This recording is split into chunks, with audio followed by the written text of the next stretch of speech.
Assalamualaikum warahmatullahi wabarakatuh. Selamat pagi. Hari ini kita akan memulai materi pelajaran kita mengenai kolonialisme dan imperialisme di Indonesia. KD yang akan kita bahas yaitu menganalisis proses masuk dan perkembangan penjajahan bangsa Eropa, Portugis, Spanyol, Belanda, Inggris ke Indonesia. Dan indikator yang akan dicapai oleh siswa yaitu siswa dapat menjelaskan latar belakang dan faktor pendorong kedatangan bangsa barat ke Eropa. Yang kedua, siswa dapat melacak kronologi kedatangan bangsa-bangsa barat ke Eropa.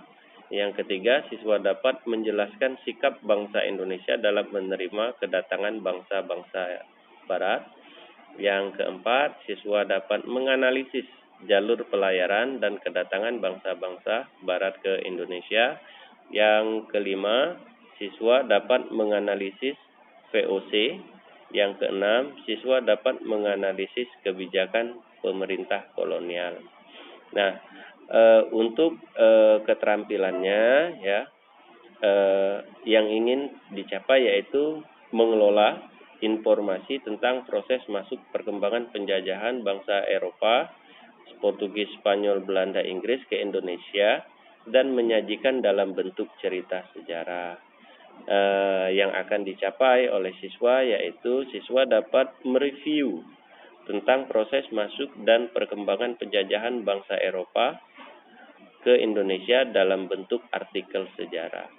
Nah, adapun tujuan yang akan dicapai, tujuan pembelajaran yang akan dicapai oleh siswa setelah mempelajari materi ini, yaitu siswa dapat membedakan istilah kolonialisme dan imperialisme.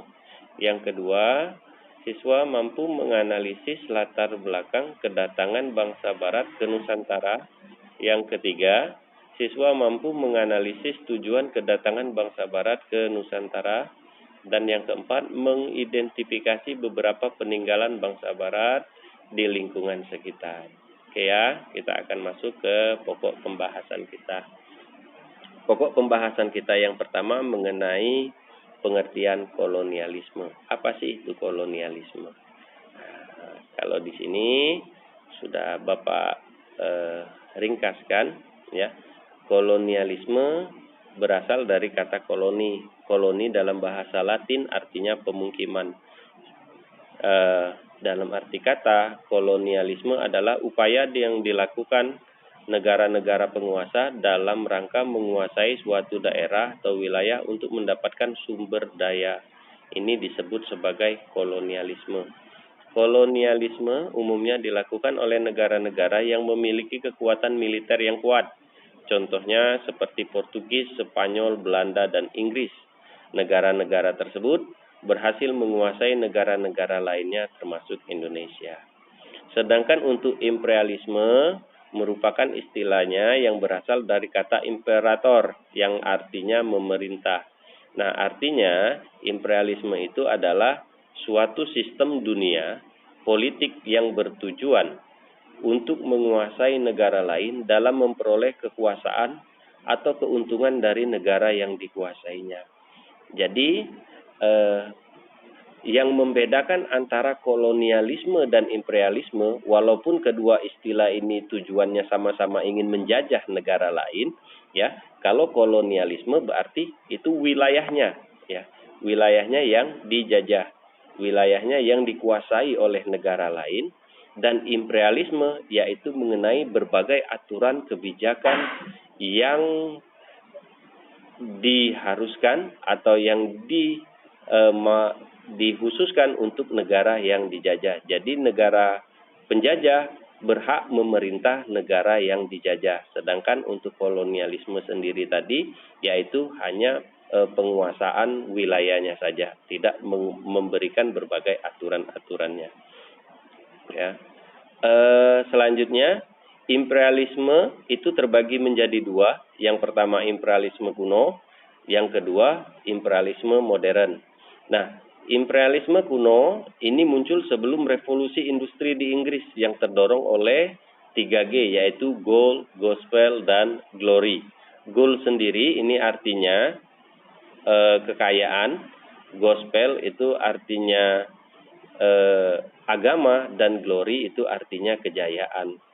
Dan imperialisme modern muncul setelah revolusi industri, terdorong karena faktor ekonomi dan kebutuhan industri pada waktu itu. Jadi dalam arti kata, orang melakukan imperialisme modern karena tujuannya adalah ekonomi. Dalam arti kata, mereka membutuhkan bahan-bahan baku untuk kepentingan industri mereka, dan mereka juga membutuhkan wilayah di mana tempat penjualanan hasil-hasil produksi dari negara-negara mereka. Jadi mereka butuh tempat pemasaran. Salah satu upaya yang dilakukan yaitu menjajah negara lain supaya barang-barang mereka tadi bisa dijual di negara-negara tersebut. Imperialisme berdasarkan tujuan, ya. Ini ada beberapa bagian, ada 4. Yang pertama, imperialisme politik, untuk menguasai seluruh kehidupan politik di suatu negara. Ini biasanya ini kalau pada masa pemerintahan Indonesia, ya, negara-negara penjajah, terutama negara Belanda, ini ikut campur dalam urusan pemerintahan, ya. Mereka bisa menaikkan atau menurunkan seorang raja tidak berdasarkan ras atau berdasarkan keturunan dari raja itu sendiri. Jadi siapa yang bisa bekerja sama dengan Belanda, maka dia bisa jadi raja pada masa pemerintahan itu. Yang selanjutnya yaitu imperialisme ekonomi, untuk menguasai sektor perekonomian negara lain. Ini salah satunya bentuknya adalah memonopoli berbagai perdagangan-perdagangan yang ada di negara wilayah yang mereka jajah. Yang selanjutnya imperialisme kebudayaan. Ini untuk menguasai nilai-nilai kebudayaan suatu negara. Di sini mereka memberikan atau menanamkan budaya-budaya Eropa yang ada di wilayah yang mereka jajah. Salah satunya untuk wilayah Indonesia sendiri, ya. Kebudayaan-kebudayaan seperti itu, seperti halnya biola dan alat-alat musik lainnya yang berasal dari Eropa, itu juga terdapat di wilayah yang mereka jajah atau terdapat di wilayah Indonesia pada masa itu. Yang keempat, imperialisme militer, untuk menguasai negara lain karena dianggap memiliki wilayah yang strategis yang bisa memperkuat pertahanan. Nah, Indonesia salah satu termasuk wilayah yang sangat-sangat strategis. Sehingga dengan menguasai Indonesia, maka militer mereka itu bisa mengamankan laut pada masa itu. Sehingga pedagang-pedagang mereka merasa aman kalau melewati wilayah-wilayah yang dianggap mereka sangat-sangat strategis dalam hal berhubungan dengan ekonomi atau dalam hal perdagangan, ya, sehingga kapal-kapal dagang mereka itu tidak khawatir akan terjadinya perampokan atau terjadi bajak laut yang biasanya itu dialami oleh pedagang-pedagang pada masa itu, ya. Adapun latar belakang mengapa orang-orang Eropa itu datang ke Indonesia atau datang ke wilayah timur, ini ada beberapa faktor pendorongnya. Yang pertama, adanya semangat penaklukan atau reconquista terhadap orang-orang yang beragama Islam. Nah, di sini karena pada masa itu, ya, terjadi penguasaan di wilayah Konstantinopel, ya, terutama di wilayah Turki, sehingga membuat jalur perdagangan antara Eropa dengan Asia ini tertutup, sehingga orang-orang Eropa pada saat itu berusaha untuk bagaimana caranya supaya bisa memerangi orang-orang atau negara-negara Islam yang ada di dunia, terutama yang berada di wilayah kawasan Asia. Yang kedua, jatuhnya Konstantinopel, ibu kota imperium, ke tangan dinasti Utsmani Turki, ya. Ini tadi yang masih ada hubungannya dengan yang soal yang bagian pertama, faktor pendorong bagian pertama.